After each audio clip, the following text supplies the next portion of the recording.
People, Deluded, I'm back again. Soho Square's favourite madman that's always here recording himself, making vids. What a loony, I'm back again. Apologies for the background noise and obviously things I cannot control, people, but I'm gonna be honest, it's not my lunch break. It's been a quiet day in the office. I thought, you know what, let me slip out, make a quick vid, slip in before anybody notices. So at the risk of my employment, people, I'm doing this for you lot. Probably shouldn't, but it is what it is. Now, Eddie and Nketiah, you've probably seen Ornstein or courtesy of The Athletic or any other publication in that in the next 24 to 48 hours, his future will be decided in regards to heading out for the season on loan. I personally feel on the surface, obviously his loan spell at Leeds is unsuccessful because minutes is currency. At the end of the day, we sent him there to get game time. And listen, Leeds don't owe us nothing. They have a duty to obviously play him and whatnot, but they have their own objectives. For one reason or another, Bielsa decided to persist with Bamford or other options, and it didn't happen. I think he learned a lot. Obviously, he didn't play against Leeds, ironically, yesterday, but you look at how Leeds press and how they've been consistent and whatnot, and just working under a world-class manager like Bielsa, he's probably learned a lot that will take him away. And to be fair, because he's faced adversity and it's not really gone the way we would have liked it to have been for Eddie, going on loan, scoring hella goals, and we're talking about recalling him, that adversity might actually make him better. Of course, it's not Harry Kane, but you look at Harry Kane at loan spells at Leicester, Orient, at clubs that weren't necessarily successful. How much resilience and character did that build in him? Because it's not always going to go young professionals' way. There are some positives, but at the end of the day, he didn't play really. He started 2 league games, he scored in the cup, and he had some good moments, but either way, it didn't happen for him. And we hope he goes out on loan for the rest of the season and has a productive spell. You've heard there's 3 clubs in particular in for his signature. Apparently Brentford were in, but they can't assure him game time. Apparently it's down to Sheffield Wednesday, Bristol City, and I believe, what's the other one? I got it written down, but let me try to remember it. Nottingham Forest, if I haven't said that already, people. So Forest, Bristol, and obviously, I can't remember all of them, Sheffield Wednesday.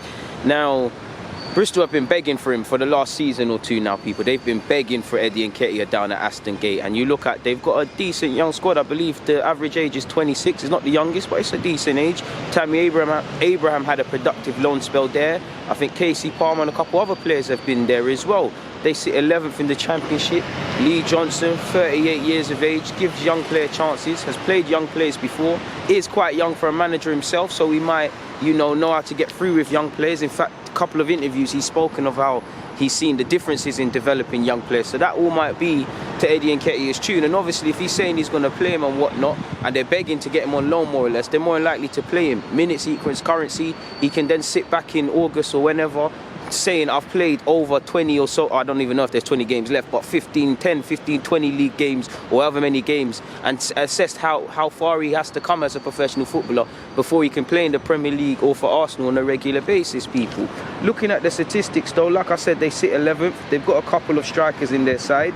Weimann, I believe he's been at Derby and Aston Villa previously. Now he can play on the flanks as well as up front, and I do believe, just looking at their statistics, they play 2 up front or a variation of a 4-4-2. But they've got Weimann, who's made 26 appearances, 9 goals. They've got 29-year-old Rodri, who's a striker and linked with a move away.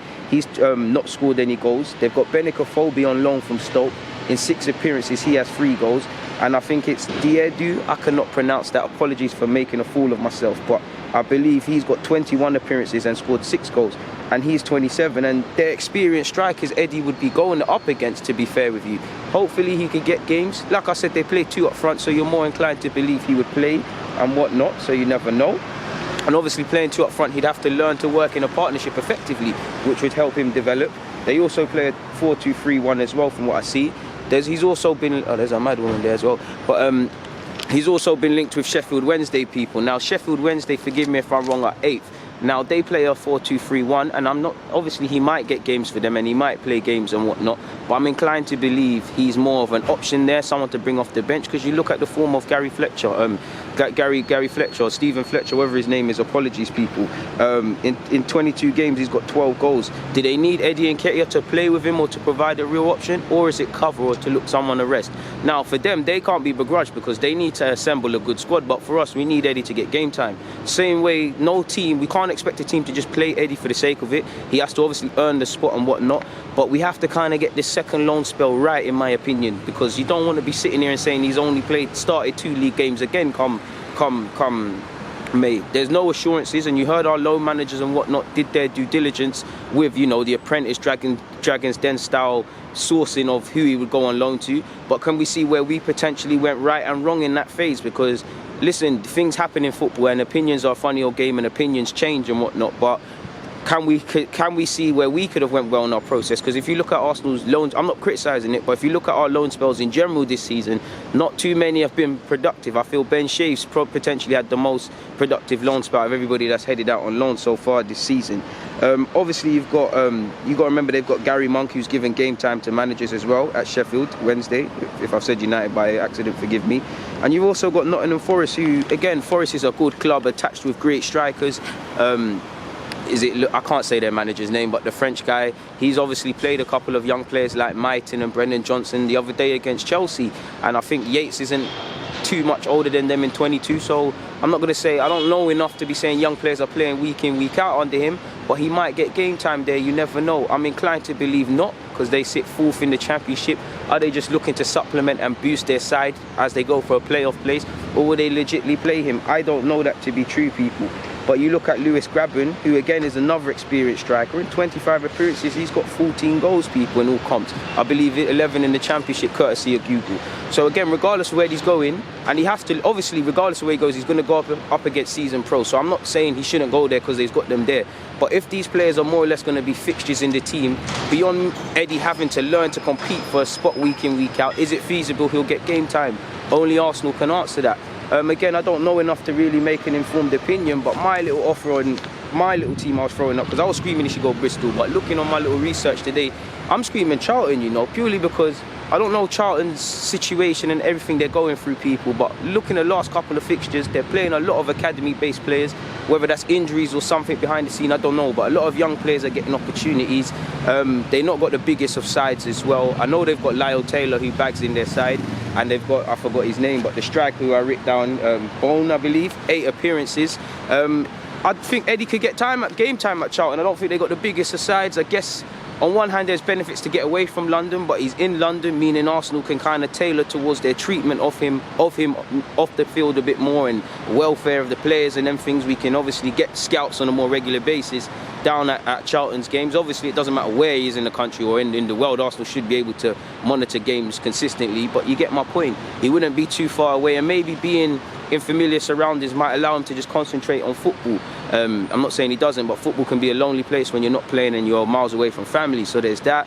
Like I said, they've not got the biggest of sides, different sort of thing and formation, but position, sorry, but Conor Gallagher's playing on loan from Charlton, playing quite well in midfield, so they're not scared to give young players chances if they deem it, people. Did I write anything down in relation to Charlton? Only apart from the fact that they're 19th, so they're not doing the best. Then maybe it's not necessarily a relegation threat and sign or fight in a relegation zone. They might not have the bravery to play Eddie, and it might not be the best of environments to a degree, people. But surely they're 19th, poor form, need players, things, you know, new players, freshen things up, new approach and things. Maybe Charlton could be something for Eddie, but I'll look forward to see where he goes on loan. The key thing is just development. I think if we can't get 1 to 2 of Eddie and Nketiah, Balogun, Tyrese, John Jules, Sam Greenwood, their futures might not necessarily be up front, but if we can't get 2 of them, at least 2 into the first team of some sort, whether that's a rotation option or a squad option, there's something wrong. And we should, especially for all of them, we should be making 20 million minimum if we develop them well on every player. Because again, I want to be like Chelsea to a degree, not that I'm watching them, but you look at Reece James, Mason Mount, Tammy, players in the under-23s, God knows how much money Chelsea, not that I care about the P's, but in terms of reinvestment, look how much money Chelsea would be sitting on if they was to sell their star academy players that are playing on a regular basis at Chelsea, but also the ones that are more or less on in the first team. And that's what our academy has to do. First and foremost, it needs to, we're Arsenal Football Club, players need to go to the first team and whatnot, and I want that. Second of all, if they can't make it here, then they go on and have good careers, which I believe a lot of them will, but profits can be reinvested back into Haaland, or obviously we can take, if we make a 15-20 million on 2 players, obviously it's not as black and white as this, but if you make 15 on them 2 strikers, surely that gets slapped into the transfer kitty for the first team manager to go and do other things he feels like doing. But is what it is. Let me get back to the office before people notice I'm gone, people. Deep people, deluded, I'm out. Almost forgot to end the vid, but yeah.